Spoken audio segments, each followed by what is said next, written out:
Gəncə şəhər əhalisinin içməli su tədrisatı və tullantı sularının axıdılması xidmətlərindən istifadəsinin yaxşılaşdırılması məqsədi ilə həyata keçirilən layihənin icrası davam edir. Azərbaycan Dövlət Su Ehtiyatları Agentliyinin iri şəhərlərin Birləşmiş Su Tədrisatı Xidmətinin Gəncə şəhər Su Kanal İdarəsi bu işləri mütəmadi olaraq yerinə yetirir. İdarə tərəfindən ötən ilin əvvəlindən etibarən su və kanalizasiya şəbəkəsində bir çox işlər görülüb. Şəhərin müxtəlif küçələrində sıradan çıxmış su boruları polietilen borular ilə dəyişdirilib. Əhalinin keyfiyyətli və dayanıqlı içməli su ilə təminatında fasilələrin yaranmaması üçün su xəttlərində baş verən qəza hadisələri qəza xidməti tərəfindən dərhal nəzarətə götürülür və müsbət həll edilir.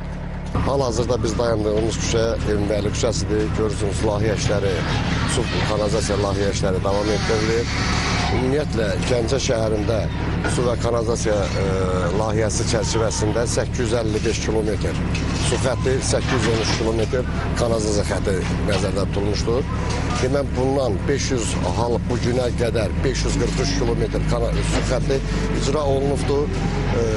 386 kilometr kanalizasiya xətti icra olunmuşdur. Demək, 64% su xətti, 47% kanalizasiya xətti icra olunmuşdur.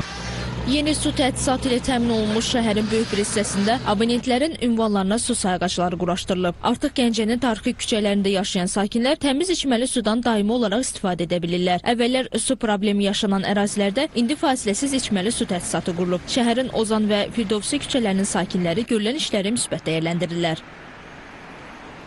Sayğaclar qoyulub, suyumuz 24 saat gəlir. Ondan sonra yəni təmizliyi, layiqliyi birinci dərəcəlidir. Yaxşı istifadə edirik. Çox yaxşıdır. Məndən ötəri məsələ. Heç nəyə baxmıram, özü gəlir, dolur, lazım olanda gəlir, lazım olmayanda özü kəsir. Bu çox yaxşıdır. Bir də razılığım odur ki, heç kim gəlib nə açmır, nə bağlamır. 24 saat suyumuz var. Çox yaxşıdır, çox razıyıq. Dədə babadan deyirlər, su həyatdır. Su olmayan yerdə həyat olur. Biraz tarixçiyə qaydaq, tarixə. Sovet İttifaqından qalan boruları idi, metal borular. O hamısı xarab olmuşdu, çürümüşdü. Yəni motorsuz, suvansozsuz suyu çəkmək olmurdu.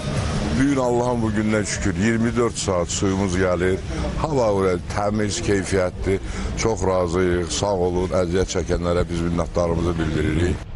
Qeyd edək ki, Gəncə şəhərinin su tədrisatı 3 mənbədən Göygöl Gəncə magistral su xətti, Şəmkir Gəncə magistral su xətti və subarteziyan quyuları vasitəsilə həyata keçirilir.